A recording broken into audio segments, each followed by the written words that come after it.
Hello student, are के classes में आपका आज स्वागत है। मैं राकेश सर आ गया हूँ एक नई वीडियो के साथ। और ये 7th क्लास का वीडियो है। 7th क्लास हिस्ट्री का ये चैप्टर है थर्ड, दिल्ली 12वीं से 15वीं शताब्दी। तो बच्चों देख लेना, ये नए और पुरानी बुक में जो भी हो चैप्टर, और आपके नई बुक में कोई चैप्टर कटे भी हैं, ठीक है। दिल्ली 12वीं से 15वीं शताब्दी, तो ये हम पढ़ेंगे, ठीक है। तो सबसे पहले हम देखेंगे कि तोमर राजपूत के काल में दिल्ली किस साम्राज्य की राजधानी बनी। 12वीं शताब्दी के मध्य में तोमर को अजमेर के चौहान में पराजित करा, और तैमूर और चौहान के मध्यकाल में ही दिल्ली क्या वाणिज्य यानी व्यापार का एक महत्वपूर्ण केंद्र बन गया था। इस शहर में बहुत सारे शक्तिशाली जैन व्यापारी रहते थे, जिन्होंने अनेक मंदिरों का निर्माण कराया। यहाँ दहली वाला कहे जाने वाले सिक्के भी ढाले जाते थे, जो काफ़ी प्रचलन में थे। यानी यहाँ पर सिक्के चला करते थे काफ़ी, और जिनसे क्या व्यापार वगैरह किया जाता था। और 13वीं सदी के आरंभ में दिल्ली सल्तनत की स्थापना हुई, और उसके साथ ही दिल्ली एक ऐसे राजधानी बदल गई जिसका नियंत्रण उपमहाद्वीप के बहुत बड़े क्षेत्र पर फैला हुआ था, ठीक है। तो देखो, ये मैप से आप देख सकते हो। और इस इलाके में हम मतलब इसको हम दिल्ली के नाम से जानते हैं, और यहाँ पर अनेकों सुल्तानों ने क्या करा था, राज किया था। तो पहले इसको दहली कहा जाता था, बाद में दिल्ली पड़ गया, ठीक है। तो इस मैप को आप देख सकते हो। देखो, इस प्रकार यहाँ लिखा ना, दहली है कोनिमा, ठीक है। इस प्रकार से ये जाने जाते थे, ये तालिका बंद थी, ठीक है। अब ये राजवंश आ गए, कई सारे राजवंश आए, जैसे कि राजपूत वंश में जैसे आ गया तोमर, ठीक है। उसके बाद चौहान, फिर प्रारंभ में तुर्क शासक, ये देख सकते हो आप, सबके टाइम पीरियड लिखा है। कुतुबुद्दीन ऐबक आ गया, रजिया सुल्ताना, इल्तुतमिश आ गया। ये सारे पॉइंट दे रखे हैं, ठीक है। तो आप इसको अच्छी तरह देख लेना, समझ गए बच्चों। इसके देखो टाइम पीरियड भी लिखा है कि कितने समय से कितने समय में हुआ। जैसे कि कुतुबुद्दीन ऐबक है 1206 से 1210, ठीक है, जिन्होंने दिल्ली सल्तनत की स्थापना करी। उसके बाद इल्तुतमिश आया, रजिया सुल्तान आया, गयासुद्दीन बलबन आया, फिर खिलजी आया, ठीक है, फिर तुगलक वंश आया, फिर शहद वंश, फिर लोजी वंश, ठीक है। इस प्रकार के सारे वंश यहाँ पर आ गए, ठीक है। और इनका टाइम पीरियड भी दे रखा है, तो उनको देख लेना, कभी कोई मैपिंग में इसमें पूछ लेता है। अब आता है सुल्तानों के अधीन दिल्ली। अगर इतिहास में देखें तो सुल्तानों के अधीन कई प्रकार से दिल्ली रही है, समझ गए। दिल्ली पे बहुत सारे क्या है राजा रहे हैं, जिन्होंने यहाँ पर आकर क्या करा, आक्रमण करा और शासन कराया। अब आता है न्याय चक्र क्या है। न्याय चक्र का मतलब है कि राजा का काम क्या होता था, राजा का काम होता है न्याय करना, यानी अपनी प्रजा की देखरेख करना। न्याय चक्र का राजा और प्रजा के बीच में क्या है, एक सीधा संबंध पाया जाता है, इसको न्याय चक्र कहा जाता है, समझ गए। तो आगे बढ़ते हैं, ठीक है। अब आता है जन्मसिद्ध अधिकार क्या होता है। जन्मसिद्ध अधिकार का मतलब होता है जो जन्म से ही अधिकार प्राप्त होता है, उसको जन्मसिद्ध अधिकार कहा जाता है। अक्सर क्या होता है, राजा महाराजा के बच्चे, तो आपको देखा ही, ऐसे राजा महाराजा के बच्चे हो गए, तो उन्हें पता है उन्हें राजा ही बनना है, तो बचपन से उनको क्या अधिकार प्राप्त हुए। सन 1236 में सुल्तान इल्तुतमिश की बेटी रजिया सुल्तान सिंहासन बैठी। उस युग के इतिहासकार मेजहा सिराज ने स्वीकार करा कि वह अपने सभी भाइयों से अधिक योग्य और सक्षम थी, लेकिन फिर भी वह एक रानी को शासक रूप में मान्यता नहीं दे पा रहा था। दरबारी जन भी उनके स्वतंत्र रूप से शासन करने की प्रशंसा से क्या थे, मतलब रजिया सुल्तान क्या है, शासन करे स्वतंत्र रूप से, वो खुश नहीं थे, ठीक है। तो सन 1240 में उसे सिंहासन ने हटा दिया गया, समझ गए बात को। तो रजिया सुल्तान क्या थी भाई, देखो, रजिया सुल्तान जब सिंहासन में बैठी, तो क्योंकि एक तो महिला थी, दूसरा वो बिना पर्दे के आया करती थी, ठीक है। पुरुषों की तरह चोला पहन के सिंहासन में बैठा करती, तलवार लेकर बैठा करती। तो जो अमीर लोग जो थे उसके दरबार के अंदर, वो नहीं चाहते थे कि वो बैठे, कि एक महिला हमारे पे शासन करे। तो बाद में विद्रोह हुआ और उसको हटा दिया गया। अब रजिया के विषय में मिहाज के विचार क्या थे। देखो, मिहाज ए सिराज का सोचना था कि ईश्वर ने जो आदर्श समाज व्यवस्था बनाई है, उसके अनुसार स्त्रियों को पुरुषों का अधीन होना चाहिए, और रानियों का शासन इस व्यवस्था के विरुद्ध था। इसलिए वह पूछता है कि खुदा की रचना के खाते में इसका बेरा, चूँकि मर्दों की सूची में नहीं आता, इसलिए इतने शानदार खूबियों से भी उसे आखिर हासिल क्या हुआ। रजियन ने अपने अभिलेखों और सिक्कों पर अंकित करवाया कि वह सुल्तान इल्तुतमिश की बेटी है। आधुनिक आंध्र प्रदेश के वरगाल क्षेत्र में इसी प्रकार से कातियार वंश का राज्य था। इस वंश की रानी रदम्मा देवी, यानी कि 1262 से 1289 के व्यवहार से रजिया का व्यवहार बिल्कुल विपरीत था। रदम्मा देवी ने अपने अभिलेखों में अपना नाम पुरुषों जैसा लिखवाकर अपना पुरुष होने का मतलब अपने पुरुष होने का भ्रम पैदा किया। और एक और महिला शासक थी कश्मीर की रानी देविदा 1980 से 1003, जिसका नाम दीदी यानी बड़ी बहन से निकला है। जाहिर है कि प्रजा ने अपने प्रिय रानी को स्नेह भाव से संबोधित किया हुआ है। ठीक है, चलो आगे बढ़ते हैं। देखो अब आता है खिलजी और तुगलक वंश के अंतर्गत प्रशासनिक व्यवस्था को हम देखेंगे। दिल्ली सल्तनत जैसे विशाल साम्राज्य के लिए बहुत ज़्यादा मात्रा में क्या थे, प्रशासनिक व्यवस्था की आवश्यकता थी। दिल्ली के आरंभिक सुल्तान विशेषकर इल्तुमिश सीमांतों और जमींदारों के स्थान पर अपने विशेष गुलामों को सेवादार नियुक्त करना अधिक पसंद करते थे। इन गुलामों को फारसी में बदगा कहा जाता था। ये देखो ये क्वेश्चन पूछा गया कई बार। ठीक है, तथा इन्हें सैनिक सेवा के लिए खरीदा जाता था। इन्हें राज्य के कुछ बहुत ही महत्वपूर्ण राजनीतिक पदों पर काम करने के लिए बड़ी सावधानी से ट्रेनिंग दी जाती थी। क्योंकि पूरी तरीके से अपने मालिक पर निर्भर थे, इसलिए सुल्तान भी विश्वास करके इन पर निर्भर रहा करते थे। ठीक है, तो इस तरीके से धीरे धीरे हुआ। अब देखो बेटियों से बढ़कर गुलाम, सुल्तान को सलाह दी जाती थी जिस गुलाम को हमने पाला और आगे बढ़ाया उसकी हम देख रेख करना चाहिए। क्योंकि तकदीर अच्छी हो तभी पूरी ज़िंदगी में कभी ना कभी योग्य और अनुभवी गुलाम मिलते हैं। बुद्धिमानों का मानना है कि योग्य और अनुभवी गुलाम बेटों से बढ़कर होते हैं। ठीक है, इस तरीके से लिखा गया था। अब आता है खिलजी तथा तुगलक शासक बेदाग का इस्तेमाल करते थे और साथ ही साथ उन पर आरक्षित निम्न वर्ग के लोगों को भी ऊंची राजनीतिक पद पर बैठाते थे। ऐसे लोगों को सेनापति या सूबेदार जैसे पद दिए जाते थे, लेकिन इससे राजनीतिक अस्थिरता पैदा हो जाती थी कि गुलामों को इतने ऊंचे पदों पर बैठाया जा रहा है।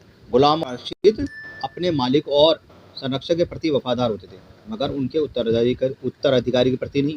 मतलब जैसे राजा हो गया तो उसके प्रति वफादार है, परंतु अगर उसका पुत्र आएगा तो उसके प्रति वफादार नहीं है। सुल्तानों के अपने नौकर हुआ करते थे।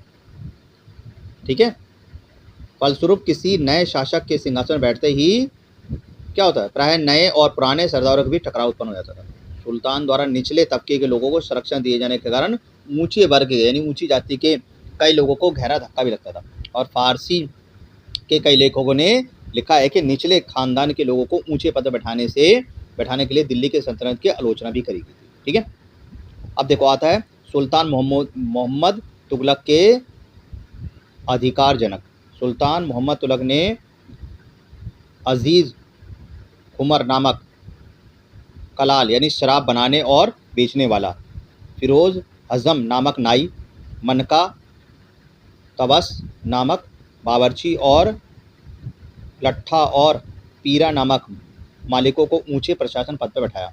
14वीं शताब्दी के मध्य में इतिहासकार गयासुद्दीन बर्नियर ने इन नियुक्तियों का उल्लेख सुल्तान के राजनीतिक विवेक के विनाश और शासन के असमता के उदाहरण के रूप में बताया है। ठीक है, चलो आगे बढ़ते हैं बेटा। अब आता है कि पहले हमने ये पढ़ लिया कि मतलब क्या होता था कि जो ऊंची मतलब राजा क्या करता था कि नीचे तबके के लोगों को ऊंचे सिंहासन पर बैठाया करता था। समझ गए? अब देखो आपसे क्वेश्चन पूछेगा हुमस क्या है? युद्ध में लूटे गए माल पर लगने वाला कर, यानी युद्ध हो रहा है तो उसमें जो माल वगैरह लूट लेंगे उस पर कर लगेगा। इस धन का 1/5 सुल्तान एवं 4/5 सैनिकों को दिया जाता था। ठीक है, और ज़कात क्या है?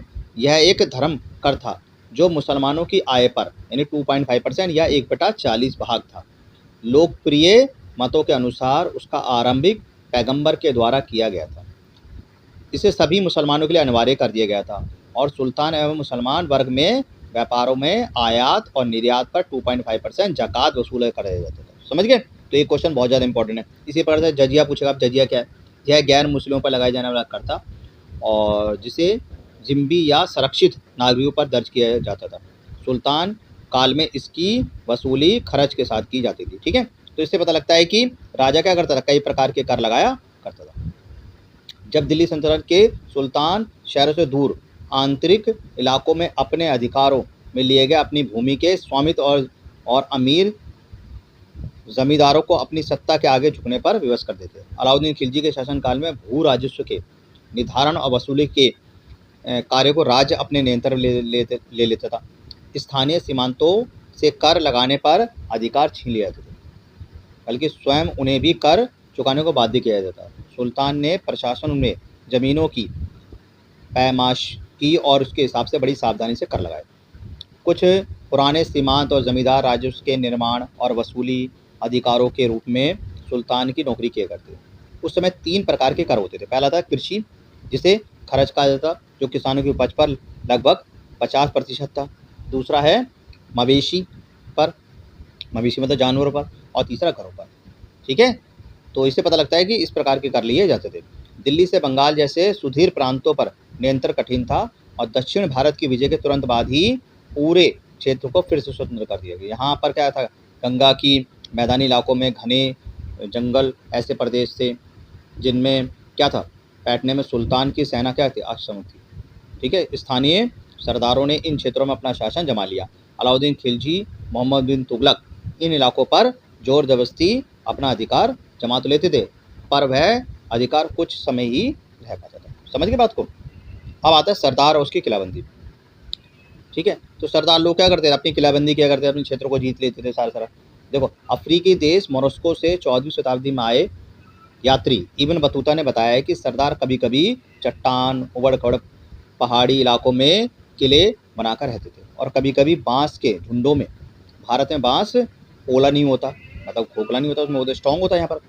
तो ये बहुत ही क्या था, बड़ा काम का था और इसके अलग अलग हिस्से आपस में इस तरीके से जोड़ दिए जाते थे कि उन पर आग का भी असर नहीं होता था और वे कुल मिलाकर बहुत ही मजबूत होते थे। सरदार इन जंगलों में रहते थे और इनके किले की प्राचीन का काम किया करते, मतलब किले की तरह मजबूती का काम किया करते थे। इस दीवार के घेरे में उनके मवेशी और फसल भी होती थी, अंदर ही पानी भी होता था, अर्थात यहाँ एकत्रित होकर जो वर्षा का जल है उसका प्रयोग किया जाता था। इसलिए इन्हें प्रबल बलशाली सैनिकों के बिना हराया नहीं जा सकता था।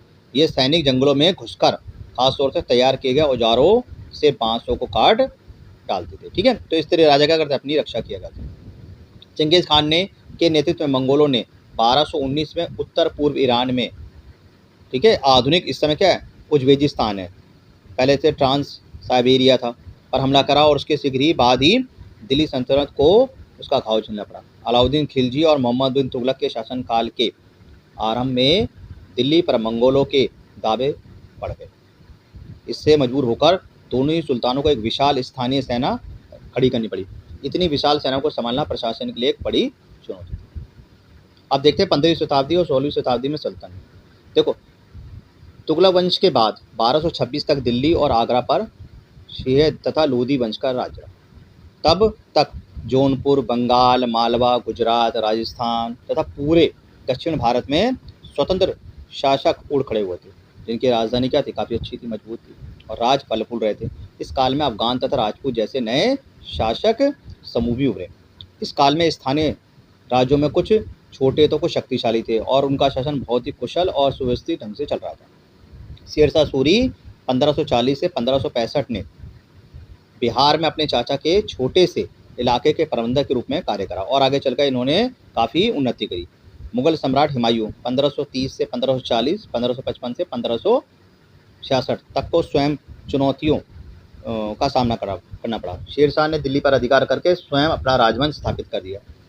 सूर्यवंश ने केवल 15 वर्ष यानी 1540 से 1555 तक शासन करा, लेकिन इसके शासन ने अलाउद्दीन खिलजी वाले कई तरीकों को अपनाकर उन्हें और भी चुस्त बना दिया। मुगल सम्राट अकबर 1556 से 1605 ने जब मुगल साम्राज्य को मतलब इकट्ठा किया, एक तरीके एकजुट करा, तो उसने अपने प्रतिमान के रूप में शेरशाह की प्रशासनिक व्यवस्था को ही अपनाया। समझ गए बात को।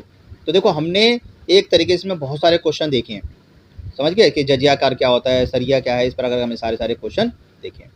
तो बच्चों, इसके देखो क्वेश्चन आंसर देख लेना और जो भी कंपटीशन एग्जाम की तैयारी करें उनके लिए बड़ा मैंने बता दिया, आपको वीडियो बता दिया और उन सबका शासनकाल टाइम पीरियड भी बता दिया।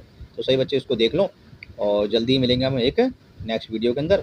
ठीक है, और सभी बच्चे अपना होमवर्क करें और देखो वीडियो को ना बार बार सुना करो। आप ना क्या करते हो, इसको स्किप कर लेते हो या सोचते हो आगे बढ़ जाएं।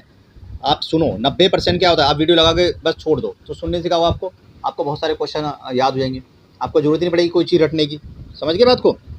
तो चलो मिलते हैं फिर एक नेक्स्ट वीडियो में। इस वीडियो में इतना ही। ठीक है, बाय बाय।